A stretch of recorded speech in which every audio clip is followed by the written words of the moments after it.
Isigcawu seshumi nesishagalolunye sencwadi esiyibhalelwe uLungisani Mavundla esihloko sithi Unyaka Wesethembiso Season 1. Athe ngaqeda nje incwadi ayinikezwe uZolile uMazwakhe asukuma egunjini labe lungiselela khona ukudla.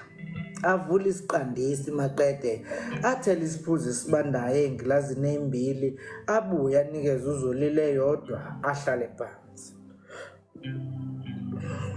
Zolile, ngididekile, angazi kwenzakalani.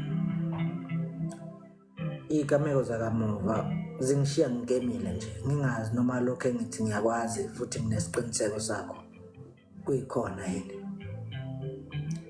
Mpemba, uZolile eshoshela kuye, bahleli lapho onqenqemeni lombhede. Incwadi ngibhale nginalolo lwazi ngemizwa okungenzeka ukuthi iguduza kanjalo emzimbeni wakho. Futhi ke nami nginjengawe, ngingenalwazi, bengingacabanga kanjalo. Kodwa ke Mazwakhe, okubona ngamehlo akuhlali njalo kuyilokho okubonakala kuyikhona. Aminye isiphuzo lezi esisengilazini aqhubeka uZolile. Zinkulu izinto okufanele ngabe sikhathaza ngazo mina nawe Mpemba. Zinkulu kakhulu uma iqhathanisa nokuzikhathaza ngomaqhawe wakabiyela oyizamela inhlanhla nje la kumina. Usho kanjani ukuthi uyizamela inhlanhla Zolile? Umlise belimisa ngesihloko lokuthi ummango uyewukela kanti nezinto sezingase zimlungele noma yini. uMazwakhe naye aminye isiphuzo aqhubeke. Futhi ke leli lokuthi iqhikiza lakini uqhamukile uyena ophehla lamanzi la kimi kungenze ngalilahla ngempela ithemba. Ngabona nje ukuthi mina sengumjingo nje. Kwabini kuyiqiniso ukuthi iqhikiza lakithi lithandile insizwa yasemgazini.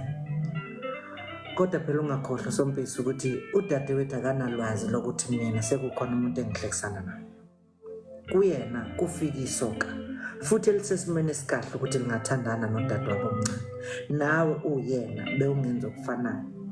Ngiyacela ungaze umcabangele kabi bandla. Ngiyacela Mpemba. uZolile esondela kakhudlwana ebuye ehlehla emphulula isandla. Cha, uyangihlula futhi lapho. Kusho ukuthi nje nami ngisuke ngathatha ngamawalo kwengane uthando Zolile. Futhi ngiyabona ukuthi angeke mina ngikwazi ukuvumela umcabango ukuthi konje wena ungathanda uphinde uthandane nomunye umuntu. Inhliziyo yokuvela ukuthi ayime nje. Ekhiyiminwe sakukhomba samuntu ofungayo. Amamatheke uZolile esondela kuyena. Ngiyakubonga nalokho phela.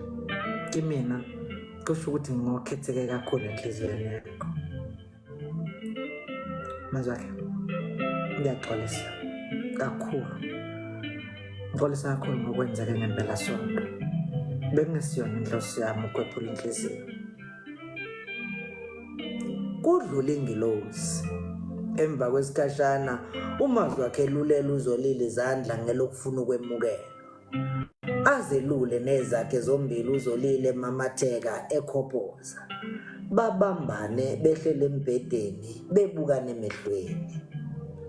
Acwebe inyembezi uZolile. Kuningi sakukhuluma Mazwakhe ngaphambi kokuba uze la edolobheni. Kubandakanya izethembiso esazenza omunye komunye. Angisilibele mina isethembiso engasenza kuwena mntakwethu. Angisilibele neze. Ngiyazi Zolile. Sebehlezi onqenqemeni lombhede babukene emehlweni. Ngiyazi. Nami ngenze sami isifungo Zolile.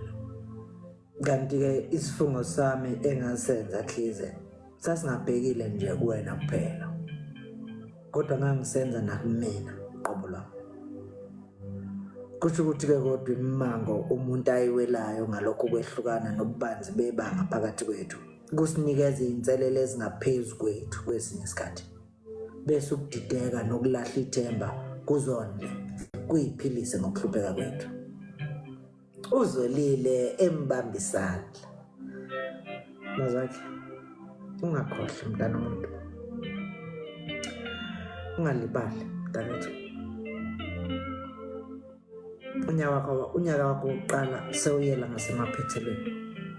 Lokho nje kukodwa mntakwethu kusho ukuthi ngiyolokhu ngiseceleni kwakho ukukukhuthaza nokukunikeza ithemba kuze kube ukuthi siyafinyelela entanjeni yomqhele wethu.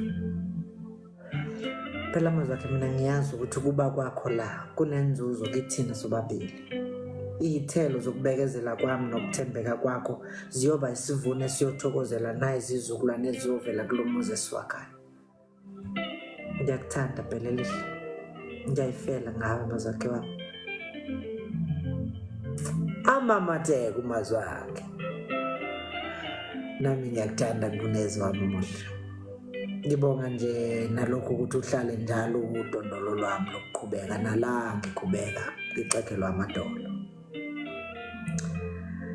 Ukuqhubeka nokuxegelwa amadolo okwawo wonke umuntu wesilisa mntakwethu. Kodwa thina njengabesifazane babo sihlalelwe ukuba abasizi babo, sibaseke nala izilingo zibavala amehlo, behehwa ubuso beso lenyama, bengazange babheke ubumsulwa benhliziyo yalokho bobuhle obubahehayo. Ngiyakuzwa Mzolile, ngiyaphinda futhi ngeswela imlomo eyizinkulungwane. Ubese kade ebheke phansi uMazwakhe, aphakamisa ikhanda, abuka uZolile emehlweni. Ngiyaxolisa ngokuthatha ngamawala mntakwethu. Ngiyethembisa ngeke kuphinde kwenzeke. Amgqolozele ngamehlo athi ngixolele. Ngiyaxolela mntakwethu. Mazakhe, uyakhumbula amazwi owawasho kimi ngenzuku zokugcina esekhaya? Kuningi engakusho mntakwethu, ngikhumbuze. Sasimphansi kwesihlahla somngamanzi ebusuku mntakwethu. La owathi kimi khona uyethembisa ukuthi ubunsizwa bakho uzobugcina, ubugcinele mina size sinikezane izabelo zethu ngokusesikweni. Ngiyethemba kusenjalo namanje. Eshe mbheka sakumntshontsha. Kusenjalo Zolile. Ambuke emehlweni. Namanje ngisayigcinele wena. Konke okwami okuyigugu kulinde wena sithando sami. Umazwakhe egwajaza. Anqekuzisa ikhanda uZolile. Ngiyakuzwa. Ngiyabonga futhi kuzwa lokho.